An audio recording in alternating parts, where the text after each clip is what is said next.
त्यांना देखील द्यावे तितके धन्यवाद कमी आहेत. आणि आज मला असं वाटतंय की खऱ्या अर्थानं भाऊंना जर आनंद कधी झाला असेल तर ती या घडीला या दृश्याला पाहून खऱ्या अर्थानं आनंद होईल. विठ्ठल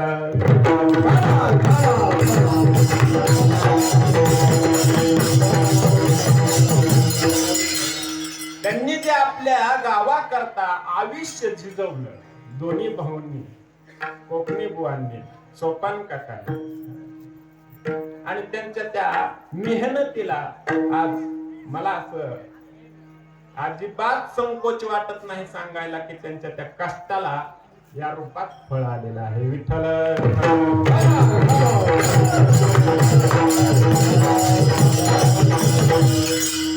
सालाबादाप्रमाणे चालत असलेला हा अखंड हरिनाम सप्ताह आणि यातील 5व्या दिवसाची कीर्तन सेवा संयोजक आयोजक समस्त ग्रामस्थांच्या प्रेमास्तव माझ्याकडे प्राप्त झालेली आहे. आज 5वा दिवस आणि यात नाविन्य असतं की आपणाला श्रीमद आपलं रामायणाची कथा श्रवण करायला मिळते आहे. परमपूज्य पद्माकर महाराज देशमुख यांच्या मुखामधून, आणि हा सर्वांचा सौभाग्याचा भाग्याचा विषय आहे. प्रभू रामचंद्राची प्रतिष्ठापना ही झाली आणि त्या निमित्तानं रामकथेचं श्रवणही आपणाला घडत आहे. विठ्ठल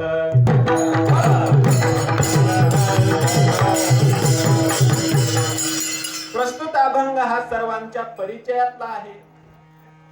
या अभंगाचा सरळ अर्थ जर पाहिला तर तुकोबार आपल्याला अर्थात मानवी शरीरामध्ये जे जे लोक आलेले आहेत त्यांना मार्गदर्शन करतात की बाबांनो, तुम्ही सारासार गोष्टीचा विचार करा आणि सार तत्व भगवंताच्या नामाचा स्वीकार करा, कंठामध्ये त्याला धारण करा, अर्थात त्याचा जप करा. असं जर केलं तर तुमच्या जीवनातलं संकट नष्ट होईल आणि तुम्ही संसार सागरातून पहिलं तीराला जाताल, अर्थात तरुण जाताल. आणि हा जर नियम तुम्ही पालन केला तर तुमच्या कोटी कुळांचा उद्धार होईल, याच्यात काही शंका नाही.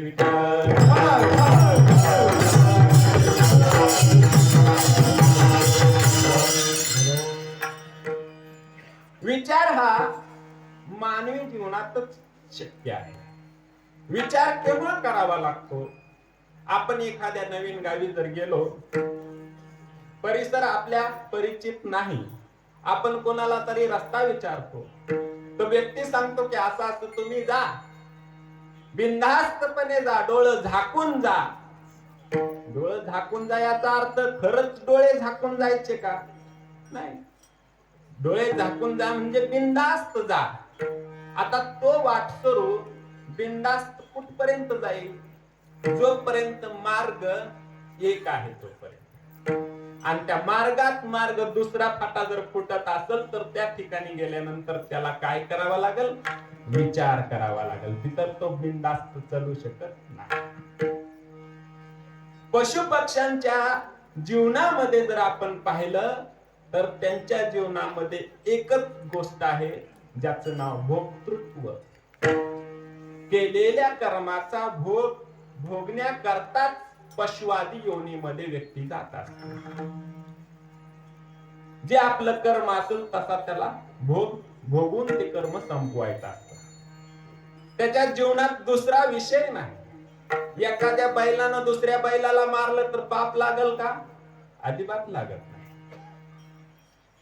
मांजरीनं उंदराला खाल्लं पाप लागल का? लागत नाही. ते पाप माणसाला लागतं. माणसानं कोंबडी खाल्ली पाप लागणार. माणसाच्या जीवनामध्ये भोक्तृत्व आणि कर्तृत्व या दोन गोष्टी आहेत. पशु पक्ष्यांच्या जीवनात फक्त भोक्तृत्व आहे. कर्माचं फळ भोगणं, क्रिया करायचा त्यांना कसलाही अधिकार, क्रिया करतात पण त्याच्यातून त्यांना कसलाही गुणदोष लागत नाही. त्यांच्या जीवनामध्ये कर्तृत्व नाही. माणसाच्या जीवनात कर्तृत्व आणि भोक्तृत्व या दोन गोष्टी आहेत. म्हणजे भोक्तृत्व म्हणजे पाठीमागच्या जन्मातलं कर्म भोगायचं आणि कर्तृत्व म्हणजे पुढे येणाऱ्या जन्माचं असणारं भांडवल तयार करायचं, अर्थात कर्तृत्व. हे दोन मार्ग जीवनात येतात, म्हणून माणसाला विचार करायला भाग पडतो. मानवी जीवन हे जंक्शन स्टेशन आहे. जंक्शन स्टेशन, अनेक पटऱ्या, अनेक रेल्वे. एखादं ठिकाण असं असतं की तिथून पुढे रेल्वे कुठं जात नाही, ते शेवटचं टोक. तिथं एकच रेल्वे येते. मग तिथं जाणाऱ्या वाटसरूला विचार करायची गरज नाही की कोणत्या रेल्वेत बसणार, एकच येते. तिथून पुढे ती जात नाही, तिथून माघारी जाते. मग तिथं माणसाला विचार करण्याची गरज आहे का? नाही.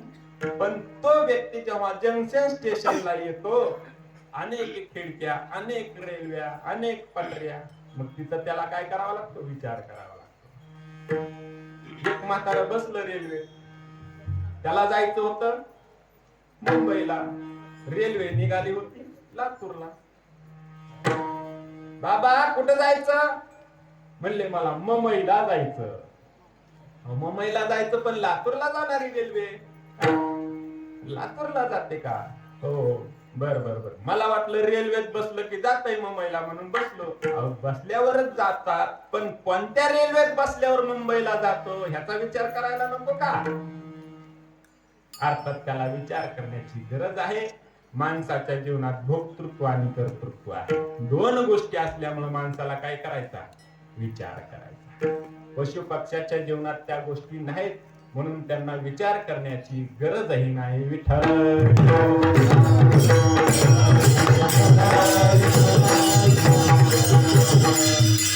पशु पक्ष्याच्या ठिकाणी विचार करण्याची गरज नाही. याच्या पुढे जाऊन सांगायचं झालं तर त्यांच्याकडे ती शक्ती देखील नाही. विचार करण्याची शक्ती पशुआदी योनीमध्ये नाही. आता जसं समजा होल्डर असतो, होल्डर. आता ही मर्क्युरी लावला, फोकस लावला, एखादा बल्ब जर होल्डर मध्ये लावला, आता ते बल्बात देखील अनेक प्रकार असतात. 200चा लावला तर 200च्या प्रमाणे उजेड देणार, 500चा लावला की जरा जास्त उजेड, 60चा लावला की कमी उजेड, 0 बल्ब लावला तर आणखी कमी, गेलेला बल्ब लावला तर सगळ्यात जास्त, नाही का? काहीच उजेड पडणार नाही. का? कारण त्या बल्बात प्रकाश देण्याचं सामर्थ्य नाही. त्या तारेत विद्युत आहे की नाही? आपण गेलेला बल्ब लावला, तारेत विद्युत आहे की नाही? तारेत विद्युत आहे, पण त्या बल्बामध्ये प्रकाश देण्याचं सामर्थ्य नाही. तो शॉर्ट झालेला बल्ब आहे. जसं आपण सर्व शेतकरी माणसं पूर्वीच्या काळामध्ये जी मोटरी असायच्या विहिरीवरच्या, ते पाण्याच्या बाहेरच्या मोटरी होत्या. आता पाण्याच्या आतल्या, अर्थात पाणबुड्या आल्या. विकास होत होत होत होत चाललाय. पहिलं आडावर जायचं, पाणी शिंदून आणायचं. तिथं भांडणं होऊ लागली, कुणी आडात पडलं, शासनाने विचार केला की अशी भांडणं काय राहणार नाही. गल्ली गल्लीमध्ये स्टँड पोस्ट तयार केले, पण तिथंही भांडणं होऊ लागली.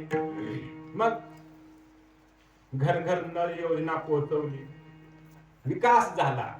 आता फक्त एवढाच राहिलाय की आलेल्या पाहुण्याला ग्लास भरून द्यावा लागतो. त्याच्यासाठी एक तुटी आली तर लावतो नक्की पाणी.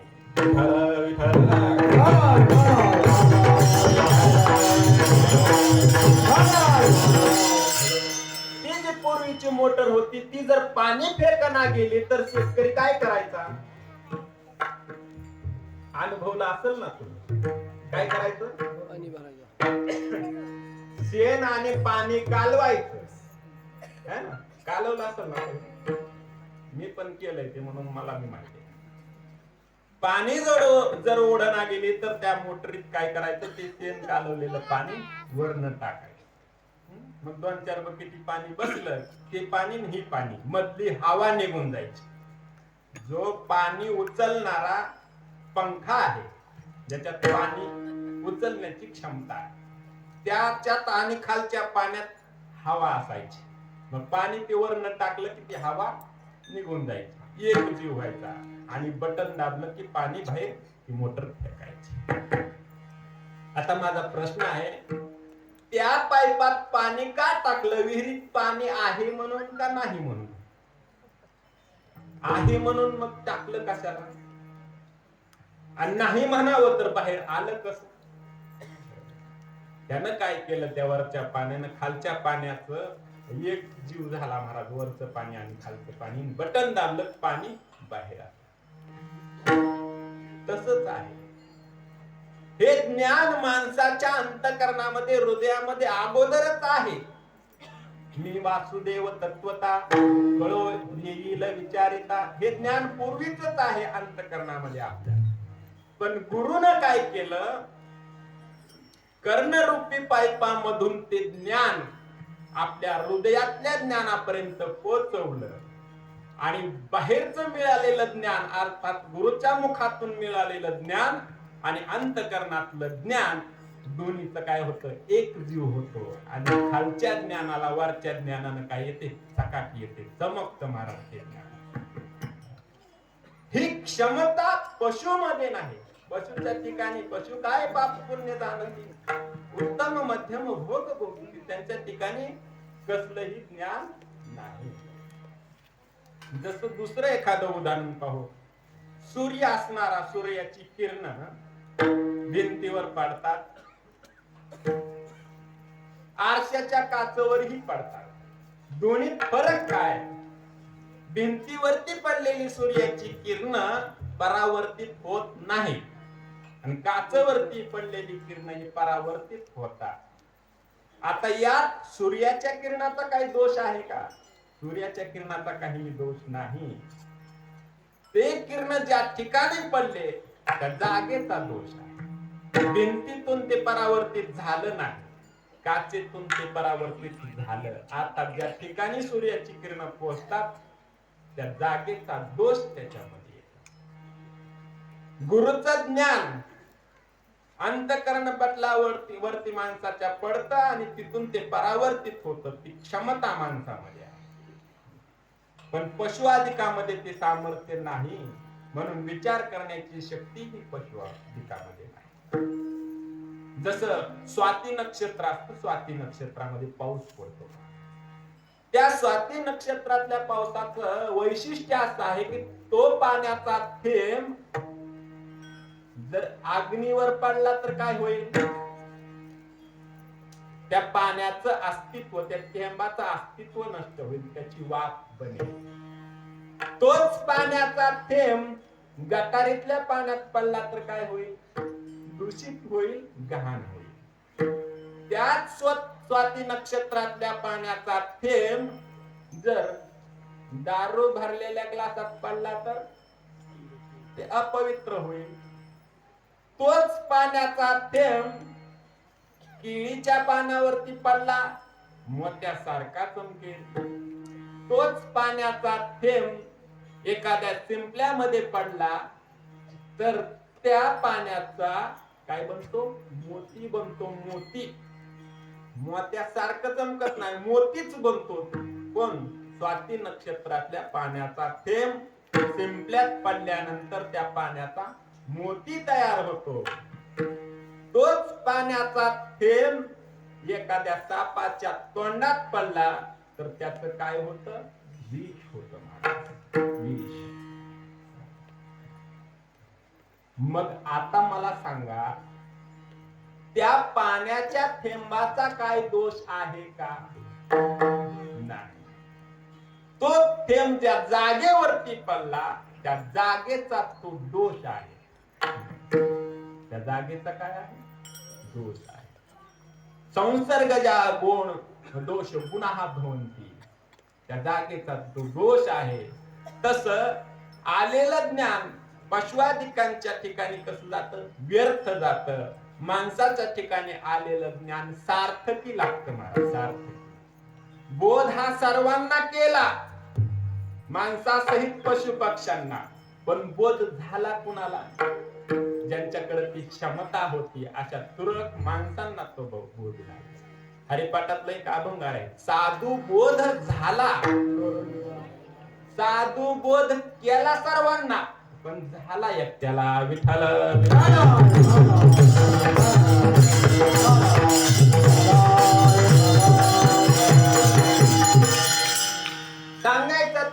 मनुष्याच्या ठिकाणी विचार करण्याची क्षमता आहे, पशुआदिकांच्या ठिकाणी विचार करण्याची क्षमता नाही.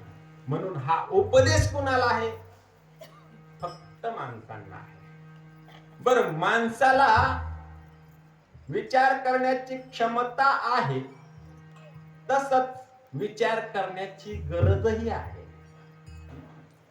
एखाद्या विषयाची आवड असणं आणि गरज असणं फरक आहे. काही विषय असे आहेत त्याची आवड आहे पण गरज नाही. आवड आहे, तंबाखू, गुटखा, मावा, दारू याची आवड आहे पण शरीराला त्याची गरज आहे का? नाही घेतलं तर मरल का? नाही. आवड आहे पण गरज नाही. काही वस्तू अशा आहेत की ज्याची गरज आहे पण आवड नाही. जसं आजारी पडल्यानंतर आपण इंजेक्शन घेतो, आवड आहे का गरज म्हणून? गरज म्हणून. त्याची काय आवड आहे का? कुणाला वाटतं की आडवी खावं, सलाईन लावून घ्यावं, इंजेक्शन, गोळ्या खाव्या? कुणाला आवडत नाही मला, पण त्याला त्याची गरज आहे. काही गोष्टी अशा असतात की त्याची आवडही आहे आणि गरजही आहे. सुखाची आवड आहे, गरज आहे. अन्न, वस्त्र, निवारा आवड आहे.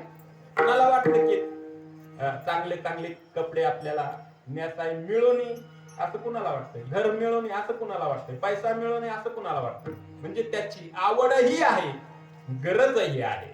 सुखाची आवडही आहे, गरजही आहे.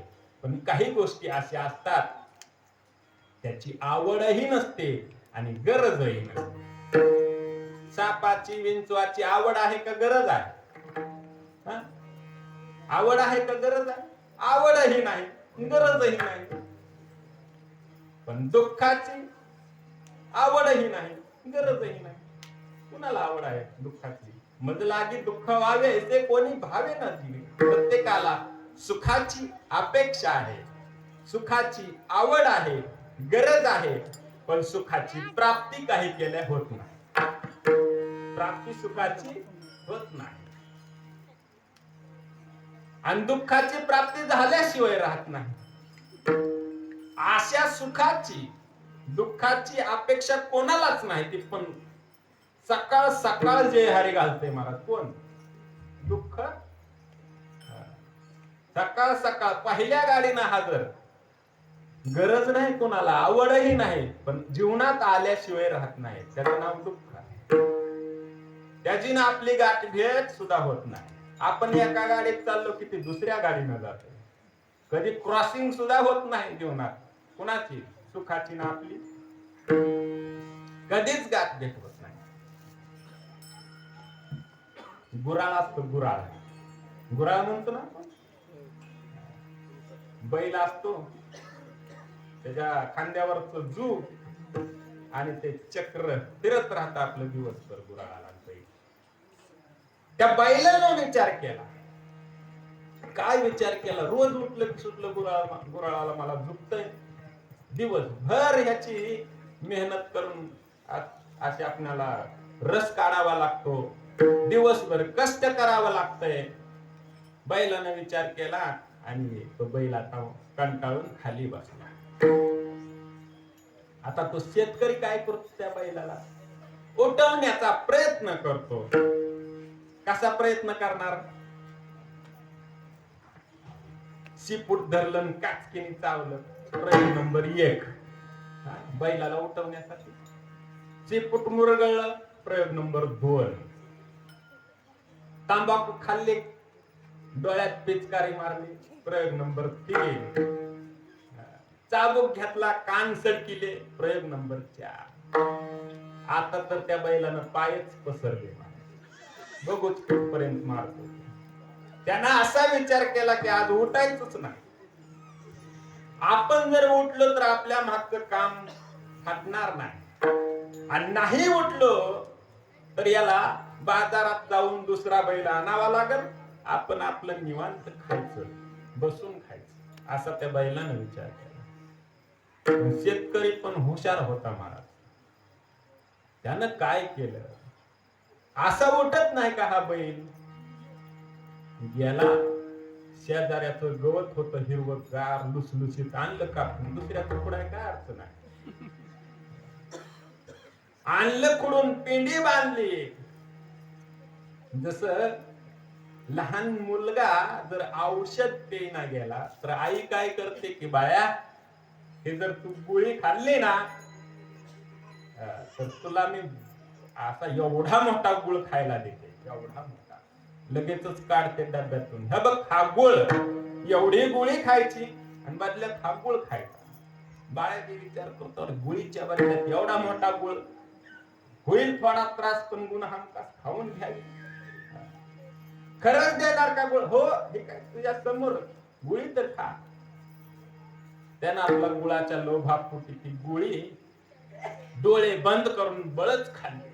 आणि त्यानं डोळे बंद केलेच होते की तिनं आपली उठली, जिथं होता तिथं गुळाचा खडा तिला ठेवून हाड हाड हाड हाड काऊन नेला, काऊन नेला. बाळ्यानं डोळे उघडले, आई गुळ कुठं आहे? अरे तू डोळे बंद केले आणि गुळ गेली, काऊ घेऊन गेली, काऊन नेला.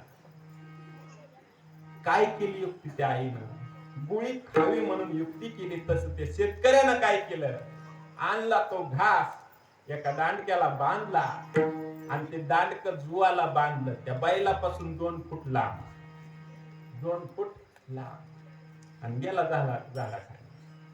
आता ते बैलानं त्या गावताकडे बघायचा, विचार करायचा, गवत तर चांगला आहे, भूक पण लागली, पण माझ्या जवळ काय आलं नाही.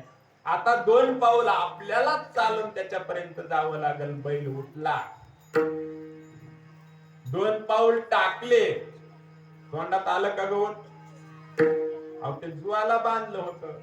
जेवढा बैल पुढी तितकंच ते गवत पुढं. अजून 2 पाऊल टाकले की तितकंच पुढं. करत करत करत दिवस मावळस तर त्याचा पिछा केला, पण गवत काही मिळालं नाही.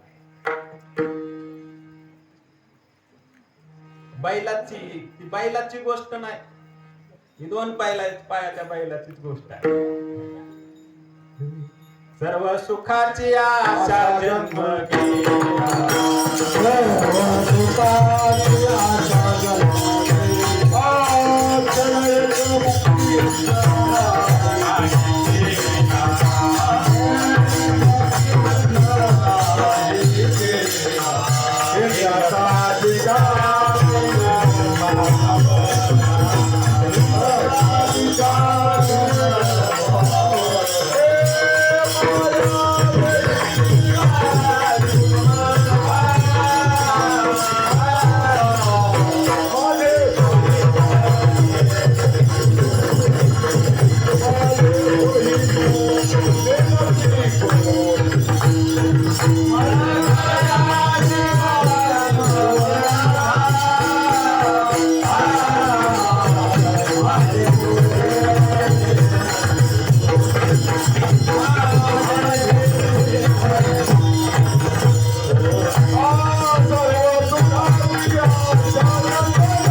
या वर्षी सुख मिळालं नाही, पुढच्या वर्षी मिळालं, पुढच्या वर्षी नाही मिळालं, त्याच्या पुढच्या वर्षी मिळालं.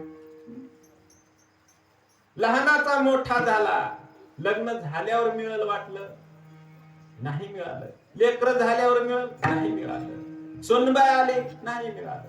उलट त्या दुःखात भर पडत गेली, पण सुख काय जीवनात प्राप्त झालं? सर्व सुखाची आशा जन्म गेला. कसं मिळालं नाही सुख? का नाही मिळालं? अरे जिथं पाणी नाही अशा ठिकाणी वर पाडला, कसं पाणी लागल? या संसारात सुखच नाही. आणि असल तर कदाचित ते कसं आहे, सुख पाहता जवा पाये दुःख पर्वता एवढे. 100 लिटर पाण्याच्या टाकीत चमच्यावर साखर टाकली म्हणजे ते पाणी गोड लागल का? तसं संसार हा मुळात कसा आहे, दुःख स्वरूप आहे. दुःख बांधवणे आहे हा संसार, सुखाचा विचार नाही कोठे. मग अशा या संसारातून सुखाची काय करायला लागला, तो अपेक्षा करू लागला. ते सुख मिळेल कसं? मिळणार नाही. म्हणजे विचार करायची गरज ही माणसाला आहे. का? कारण त्याला सुखाची अपेक्षा आहे, सुखाची गरज आहे. आणि सुखाची उत्पत्ती, हे सुख मिळतं कुठून? हे पुण्यातून सुखाची प्राप्ती होत असते. सुख मिळावं वाटतंय ना, त्याच्यासाठी पुण्य करावं लागतंय. आणि पापातून दुःख मिळत असतं. आशा आहे सुखाची, करायचं पाप. मिळेल कसं सुख? मिळणार नाही. कारण सुख मिळवण्याकरता पुण्य करावं लागतं. पुण्याचं फळ हे सुख आहे. कर्म चुकलं महाराज, कर्म चुकलं, कर्म चुकलं. पुण्यस्य फलम इच्छन्ति पुण्यम नेच्छन्ति मानवाः न पापस्य फलम इच्छन्ति पापम कुर्वन्ति यत्नतः. सुखाची अपेक्षा आहे, पुण्याच्या फळाची अपेक्षा आहे, परंतु पुण्य करत नाही. आणि पापाच्या फळाची अपेक्षा नाही, पण पाप अट्टहासानं करतो. कसं सुख मिळणार नाही? कारण सुखाची अपेक्षा आहे ना, मग त्याच्यासाठी पुण्य कर्म करावं लागेल. क्रिया चुकली की फळ चुकत असत. बाबळीचे बी पेरायचे आणि आंब्याच्या फळाची वाट बघायची. आता येईल आंबा, मग येईल आंबा.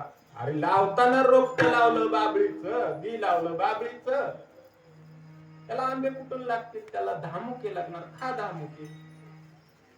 अरे पेरताना विचार करायचा. कर्माचा हा सिद्धांत आहे.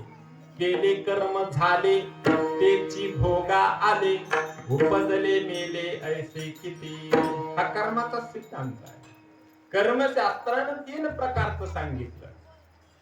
कोणत्या 3 प्रकारचं कर्म आहे? संचित कर्म, प्रारब्ध कर्म आणि क्रियमान कर्म. केले ते क्रियमान, झाले ते संचित, प्रारब्ध जाण उर्वरित उरले ते. सोप्या शब्दात तुम्हाला उदाहरण देऊन सांगतो. संचित कर्म कोणतं, क्रियमान कर्म कोणतं आणि प्रारब्ध कर्म कोणतं? थोडक्यात, शेतकरी शेतात जाऊन ज्वारी पेरू लागला, ती पण धरली त्याने. ते कोणतं कर्म आहे? क्रियमान कर्म आहे. क्रिया करतो ना, ते क्रियमान कर्म. गेल्या वर्षीची ज्वारी त्यानं कणगीत साठवून ठेवली, ते कोणतं कर्म आहे? ते संचित कर्म आहे, साठा. क्रियमान जे पेरतो ते, संचित म्हणजे जे कणगीत साठा करून ठेवलंय ते संचित. आणि प्रारब्ध कर्म, त्यातली 2 पायली ज्वारी काढली, दळून आणली, भाकरी केल्या, आणि आता ते प्रारब्ध कसं झालं? ते कर्म आता भोगायला तयार, भाकरी खायला तयार. ते प्रारब्ध कर्म आहे. पेरतोय ते क्रियमान, साठवलंय ते संचित, आणि भाकरी तयार जी आहे खायला, ते प्रारब्ध कर्म आहे. विठ्ठल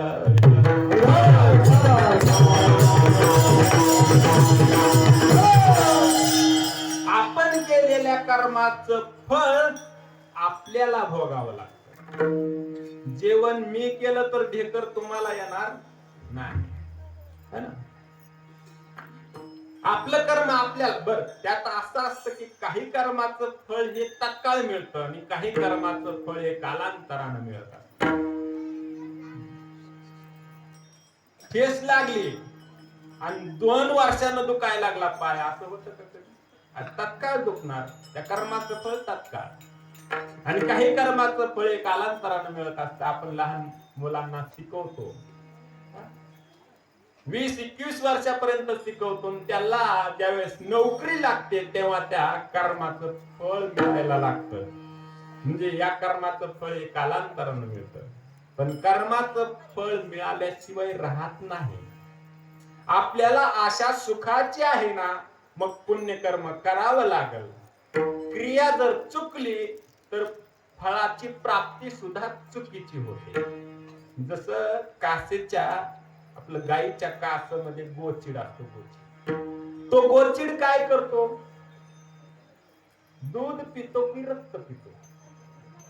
रक्त पितो. त्याला आवड आहे दुधाची, पण पितो रक्त.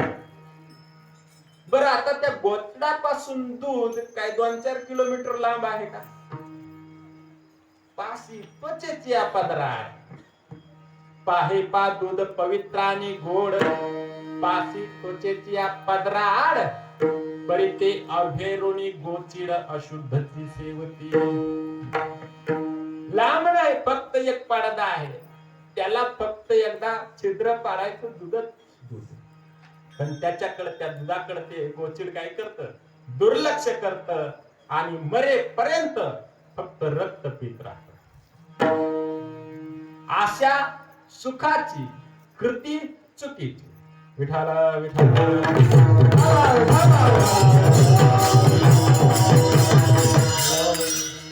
सुखाची अपेक्षा आहे ना, मग पुण्य कर्म करावं लागेल, योग्य क्रिया, योग्य कृती करावी लागेल. आणि योग्य कृती करण्यासाठी योग्य विचार करावा लागेल, है ना? क्रिया का चुकली? विचार चुकला म्हणून. कारण योग्य विचारातून योग्य क्रिया निष्पन्न होते आणि योग्य क्रियेतून योग्य फळ प्राप्त होतं.